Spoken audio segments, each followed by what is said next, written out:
Dalam satu syair saya mengatakan, wali Jawa ala mururiz zamani. Sejak dulu di tanah Jawa banyak para wali yang memang asli dari Jawa.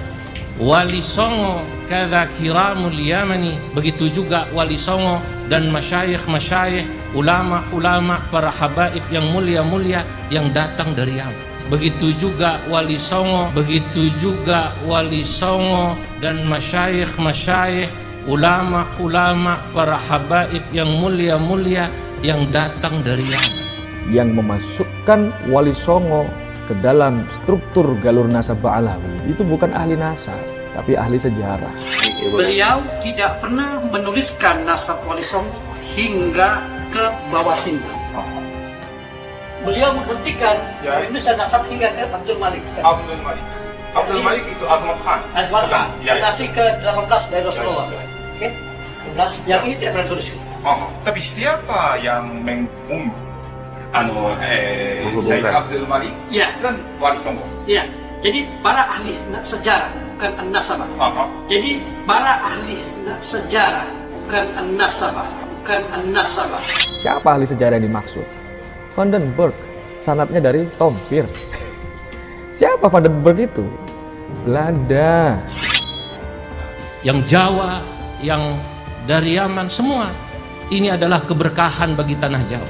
Oleh karenanya jangan pernah kemudian Indonesia kita yang sudah indah ini, yang rukun ini, yang penuh barakah ini, kemudian warganya baik itu orang Jawa kemudian mau diadu domba dengan yang menyebut kemudian yang bukan dari Jawa.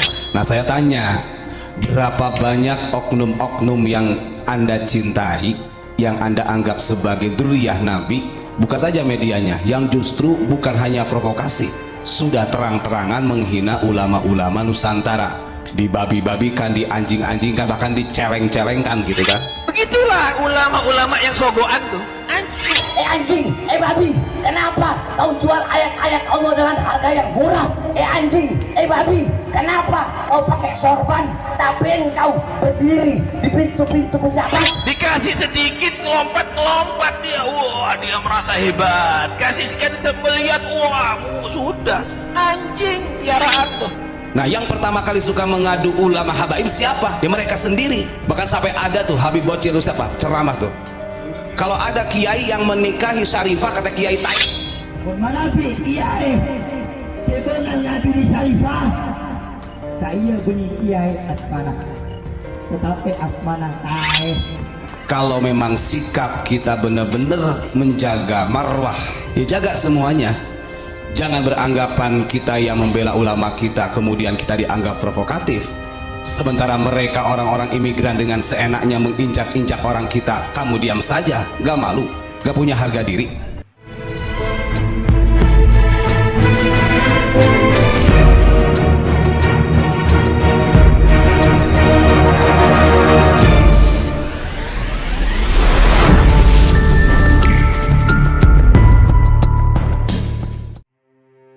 Assalamualaikum warahmatullahi wabarakatuh.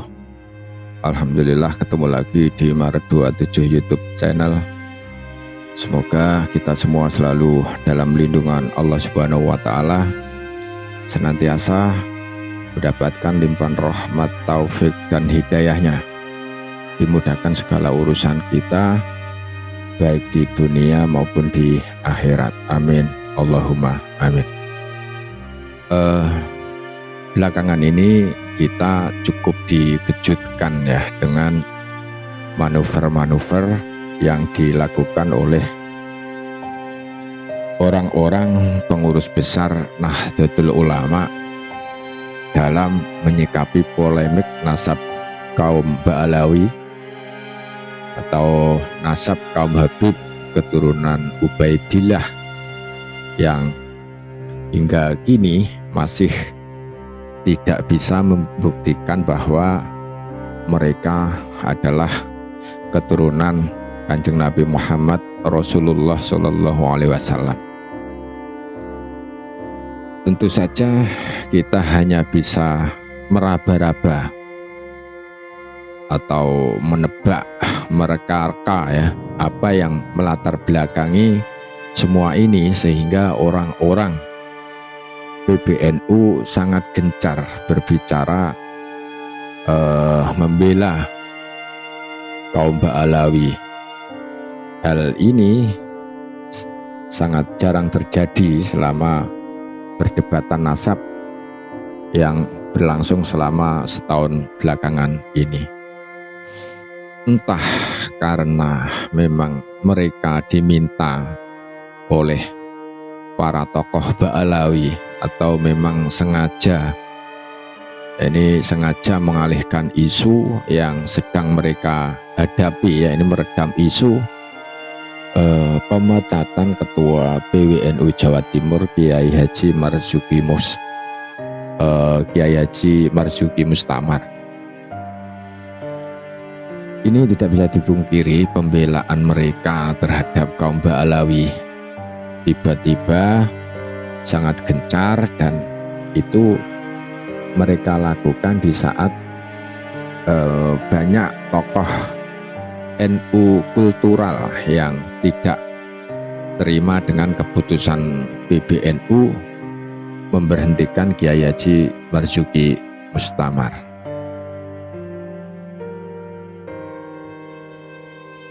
Mulai dari Rois Am, kemudian jajaran pengurus yang duduk di kursi ketua Tanfidiyah pun secara serentak membela kaum Habib keturunan Ubaidillah, dan jujur itu cukup mengagetkan untuk kita semua, ya.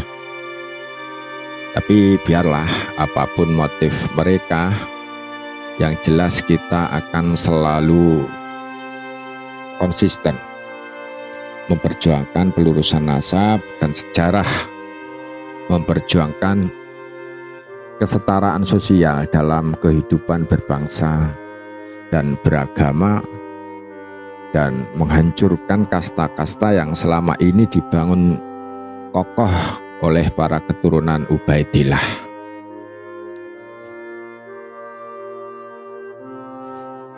Kita akan terus konsisten dalam memperjuangkan itu semua, meskipun kita harus dihadapkan atau berhadapan dengan orang-orang di pengurus besar Nahdlatul Ulama.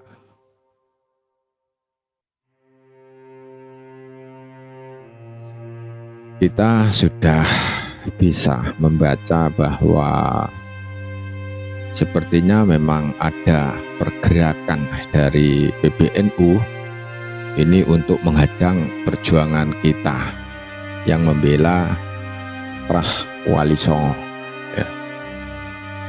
Dan ketika banyak dari saudara-saudara kita yang sedang ini gencar-gencarnya mengkonter Gus Fahrul, ini salah satu pengurus Tanfidiyah NU, atas pembelaannya terhadap anak cucu Ubaidillah, maka di sini kita akan mengkonter pengurus Tanfidiyah lainnya, yaitu Kiai Zulfa Mustafa, yang sepertinya luput dari perhatian kawan-kawan kita, di mana beliau sebagai wakil ketua umum PBNU berbicara di depan publik yang menurut saya ini sangat sembarangan, dengan mengatakan yaitu Wali Songo beliau katakan berasal dari Yaman. Kita tidak peduli dengan kalimat Arabnya, karena yang pasti penjelasan beliau dalam bahasa Indonesia, susunan kata-katanya jelas. Ini akan ditangkap dan dipahami oleh orang awam bahwa Wali Songo berasal dari Yaman, seperti yang beliau jelaskan. Dan jika sudah demikian, Kiai Zulfa Mustafa, mohon maaf, ini bisa dibilang telah menyebarkan atau ikut-ikutan menyebarkan dusta, membelokkan nasab Wali Songo kepada leluhur kaum Habib yang bernama Ubaidillah.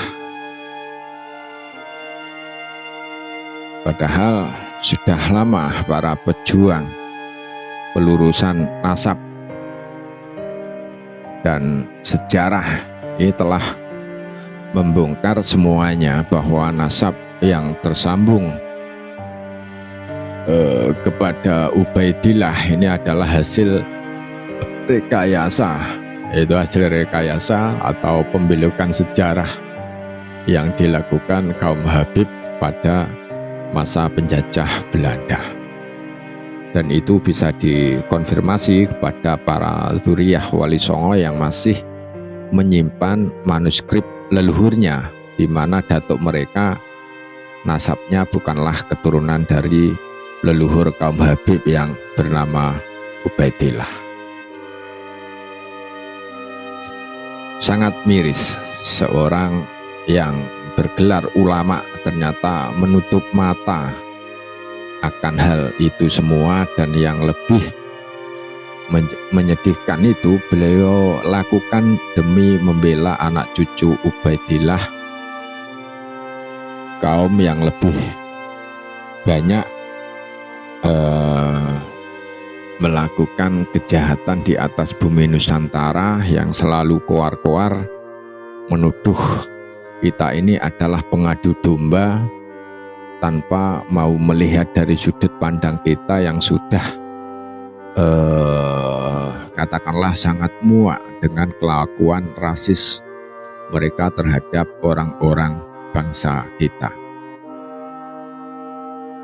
Menurut saya ini tidak punya harga diri memang para tokoh orang tua kita yang mulia di pengurus besar Nahdlatul Ulama, ketika orang-orang dari golongan mereka yang sudah sejak lama menyebarkan provokasi dan kebencian terhadap para ulama Nusantara serta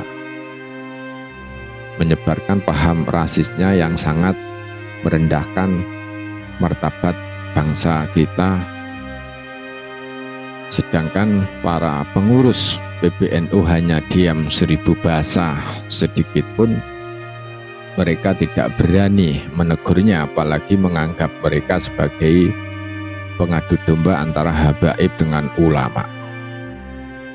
Dan ini sangat berbanding terbalik dengan perlakuan mereka terhadap kita bangsa pribumi Nusantara yang baru setahun belakangan ini balik menghantam mereka para keturunan Ubaidillah. Namun mereka semua sudah sangat sibuk pasang badan membela tuan majikannya.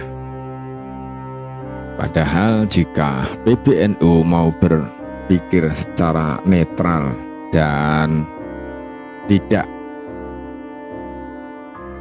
berpihak kepada siapa-siapa, maka sesungguhnya ini semua terjadi disebabkan karena kesalahan mereka ya, yang sejak dulu membiarkan golongan kaum Habib ini merendahkan dan menebarkan kebencian kepada para ulama Nusantara, menyebarkan paham rasisnya yang sangat merendahkan martabat bangsa kita hingga menyebarkan ancaman terhadap eksistensi kedaulatan negara.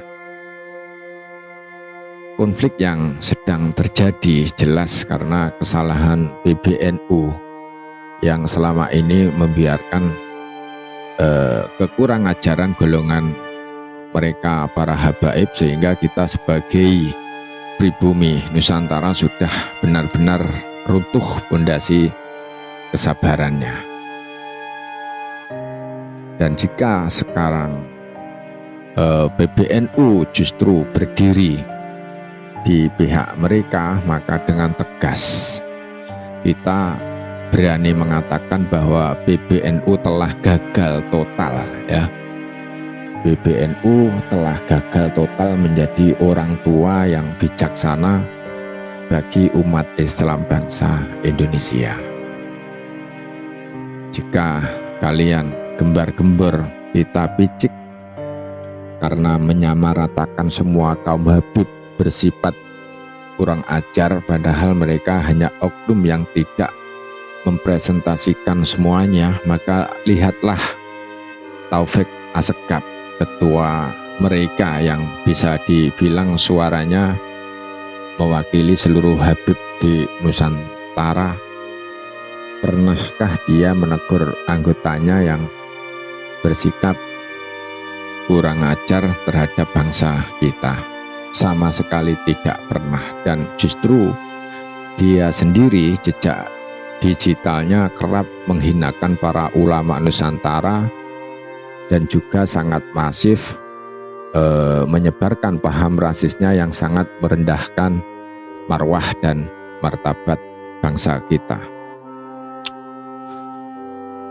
Ini adalah bukti bahwa sejatinya mereka semua sama, dan jika PBNU masih menutup mata dan tetap berdiri di pihak mereka,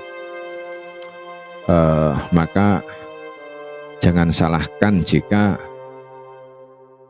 kita menganggap PBNU sekarang menjadi jongos serta basernya kaum Habib anak cucu Ubaidillah, sang keturunan palsu Rasulullah Shallallahu Alaihi Wasallam.